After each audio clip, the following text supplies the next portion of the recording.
ang iyang gisulti ug nahibalo siya nga nagsulti siya sa tinuod. Gihimo kini aron matuman ang bahid sa kasulatan nga nag-ingon, walay bukog niya nga balion, ug may lain pagayong bahin sa kasulatan nga nag-ingon, ang mga tao mutan-aw kaniya nga ilang gidughang. Ang Ebanghelyo sa Ginoo. Daigon ikaw, O Kristo. Mga kaigsunan ka ni Kristo, maayong hapon kanatong tanan. Aniya na kita sa ikaupat nga adlaw sa ato ang pagnovena alang sa pagpangandam sa kapistahan sa atong patron San Antonio de Padua. Apan niining adlaw mga igsuon, dakong fiesta alang kanatong mga Katoliko tungod kay gisaulog karon sa tibuok simbahang Katoliko ang solemnidad sa mahal nga kasing-kasing ni Jesus. Friday after gayud sa Domingo sa Corpus Christi,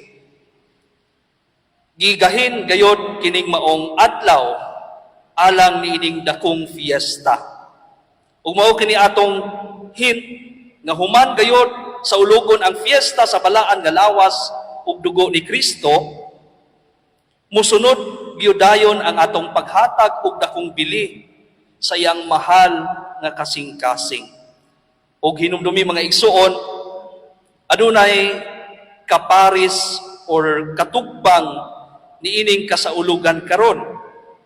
Kung gihatagan nato dakong bili ang mahal nga kasing-kasing ni Jesus, dili po nato kalimtan kung kinsa ang nagpahimugso kaniya nga aduna po'y dakong kasing-kasing nga nahigugma kanato og niining usa ka anak nga mao'y hinungdan sa atong kaluwasan.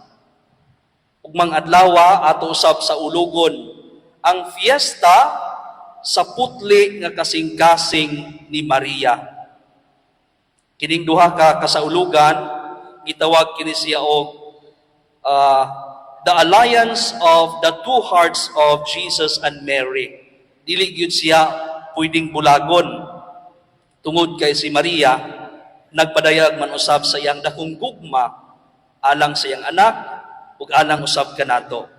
So atong hinungduman mga igsuon nga kung ang atong manunubos adunay balaan nga kasing-kasing, si Maria usab na iyang inahan aduna usay putli nga kasing-kasing. Now mupugos kita niining solemnidad sa balaan nga kasing-kasing ni Jesus. Ginaingon nga ang kasing-kasing mao'y sentro o naghatag og bili sa atong pagkatao. Kay kung moingon kuno tao maayong tawo, kana nagpasabot nga manggiloyon, manggihatagon, o kusog mubati or tigpakita og kaayo ngadto sa uban. Mauna, apan asa man nato makita kana or mabati muingon ta nga maayo siyang tao tungod sa iyahang kasing-kasing. Tungod sa iyahang pagbati nga gibati diha sa iyang kasing-kasing. Ug kun moingon kita walay kasing-kasing kanang tawhana, meaning wala siya'y kaluoy, wala siya'y pagbati, wala siya'y puangod. We speak of the heart as the wellspring of love and the seat of all that we value. Ang tanan, diha gayon nakasentro sa atong kasing-kasing tungod kay givalue man nato kini ang mga tao o ang mga butang. Bisan gani ang mga hayop, aduna man sila'y pagbati, aduna sila'y kasing-kasing. Kung kabalong muhigugma ang mga hayop, how much more kitang mga tao nga mao'y sentro sa tanang binuhat sa Dios ug mao'y makasabot sa tanan. So kung ang usa ka tawo dili kabalong muhigugma, dili siya tawo, dili pud siya hayop, kundili bato nga pagkatao. Tanawan ang bato mga igsoon, walay kasing-kasing, walay kinabuhi. So sa ato pa, ang tao di ay nga adunay kasing-kasing, adunay kinabuhi, ug adunay pagbati. Mauna ang essence natong mga tao. Mga igsuon si Hesukristo, tao sama kanato, adunay pagbati, apan ang iyang kasing-kasing dili masabot sa hunahuna sa tao. Ang iyang gugma dili masukod. Sayunan ka, bisan kon kabalo siya nga biyaan ug talipdan siya sa mga katawhan, apan nagpabilin gihapon ang iyang gugma dinhi kanato. Bisan kon nasayod siya nga ang tao human sa iyang pagpakamatay sa krus, mubalik gihapon sa pagpakasala, apan nagpadayon paggihapon siya sa paghigugma kanato. Bisan sa katapusan sa iyang ginhawa, wala gud siya laing gihangyo samahan. Ingon siya sa iyang amahan, sa dihang nagdupa siya sa krus, amahan, pasayloas sila, kay wala sila masayod sa ilang gibuhat. Ang usa ka Ginoo nga walay laing nahibal-an, kundili maura gayud ang pulong gugma ug kaluoy. Kung atong tan-awon kanang krus nga nagbitay mga igsuon, that is love. Gugma kana. Gugma ang nagbira ni Kristo sa pagdupa sa iyang krus. Walay lain kundi gugma. Apan kung gugma di ay kana, kung gugma man ang nagdupa ni anang maong krus, nganong gamay raman ang muduol aron sa pagsimba o pagpasalamat kaniya. Kung gugma man di ay kana, nganong wala may kausapan ang atong kinabuhi. Kita nga nagpunay og simba, nagpunay panagkot, nagpunay debosyon, nganong wala may kausapan kung gugma man di ay kana nga nagbitay sa krus. Kung gugma man di ay kana si Kristo, nganong kusog man tang mudumot sa atong mga kaaway? Wala ba'y epekto ang atong pagkakatoliko? Nakaambit man kita sa gugma ni Kristo, kapasayloan sa atong mga sala, nganong dili man punta makapasaylo sa uban. Daghang mga igsuon kanato karon nga dili makabalong mupasaylo sa ilang isig katao. Dili kita makatabok ngadto sa tugkaran or sukaranan sa kausaban kung walay dakong epekto sa atong kinabuhi, ang atong pagtuo o ang atong pagkakatoliko. Usa ka istoryano, kani siya sakit-sakit gini siyang paminawon, nanigulang na lang tang katoliko, apan wala gihapon ta makasunod sa hiyas o kinabuhi ni Kristo. Nanigulang na lang tang nahimong katoliko, apan walay kausaban ang atong kinabuhi. Sayang lang ang dakong gugma ni Kristo, mga igsuon, nga iyang ipabuhakay kanato, bisan unsa kita ka makasasala kung walay makitang kausaban sa atong kinabuhi karon.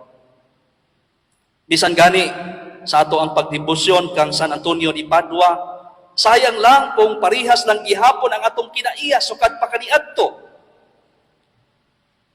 Mahiratang mudagkot, magampo, apan ang atong kinabuhi, way kausaban. Iniguli nato sa tuang balay, maurag yapon, mamalikas, mangasaba, manaway. Ano na ba epekto ang gugma ni Kristo ganhi kanato? Ang tinuod nga epekto sa gugma sa Dios mao nga makabalo kitang mupasaylo sa mga tao nga nakasala kanato. Kabalo na kitang mupaubos sa kaugalingon. Kabalo na kitang mukontento sa unsay anaa kanato. Kung adunay epekto ang gugma ni Kristo nga ni kanato, kabalo na kitang magpakabana sa uban. Ilabi na ang mga nanginahanglan Makabalo na kitang muserbisyo sa tinuoray, nga dili maguna-huna og balos. Makabalo na kitang muhigugma sa mga taong lisod higugmaon. Makasinati na kitag tinuod nga kalipay, kagaan sa unahuna, nga dili na kita mabalaka sa tanang mga butang. Kung adunay epekto ang gugma ni Kristo dinhi kanato, makabalo na kitang magpakamatay sa atong kaugalingon alang sa uban. Apan mabuhat ba nato kana? Kay mauman kini di ay ang ipadayag diha sa balaan nga kasing-kasing ni Jesus. Giula niya ang iyahang katapusang dugo diha sa krus aron lang kita mahatagan or matagamtam o kapasayloan. Aron lamang kita ihalad ngadto sa mahal nga deserving tang pasayloon, deserving tang makadawat og kaluwasan. Ang tubig nga midagayday sa kilid ni Jesus, simbolo sa tubig nga naghugas sa ato ang sala panahon sa bunyag. Ang dugo nga mibuhakay sa iyang kilid naguhulagway sa santos nga Eucharistia nga kanunay nagpakaon kanato nga bisan kita makasasala gipasaylo gihapon kita. Baguhay ratang nagsaulog sa solemnidad sa Corpus Christi, kanunay kitang nangalawat, kanunay kitang nikaon sa lawas ni Kristo, apan murag wala gihapoy kausaban nganuman. Tanawa gud ang ato ang mga prinsipyo karon. Daghang mga tawo moingon, pro-divorce ko. Yes to divorce. Apan Katoliko, kusog mangumpisal, kusog mangalawat. Apan gustong gunubon ang sakramento sa kaminyoon. Daghang mga Katoliko nga favor ni ana, ug daghan usab nga mga Katoliko karon nga ang mga prinsipyo usahay murahag kawayan nga balimbing mubalit kung asa ang hangin padulong. Naabay epekto ang kinabuhi ni Kristo dinhi kanato sa iyang pagpadayag, sa iyang dakong gugma, sa iyang balaang kasing-kasing nga nagdilaab alang kanato. Nakita pa kana nga dunay epekto sa atong kinabuhi.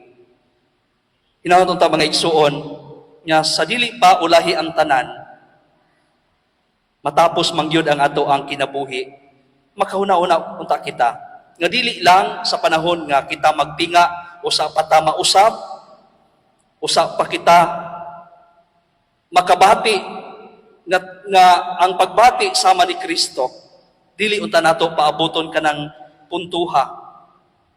Kay sa katapusan wala pod biya kita masayod kung kanusa. Maningkamot kita sukad karon nga mausab ang atong kinabuhi. Kay ang gugma, ang balaan kasing-kasing ni Jesus kanunay nagdilaab alang kanato nga bisan kon masayop kita, andam siyang muhigugma ra gihapon. Bisan kon kita mutalikod kaniya, andam siyang mubati gihapon og gugma alang kanato. Hinaut pa unta nga may kausaban ang ato ang pagsimba, ang atong pagpangalawat, o ang ato ang pagdebosyon sa mahal nga kasing-kasing ni Jesus.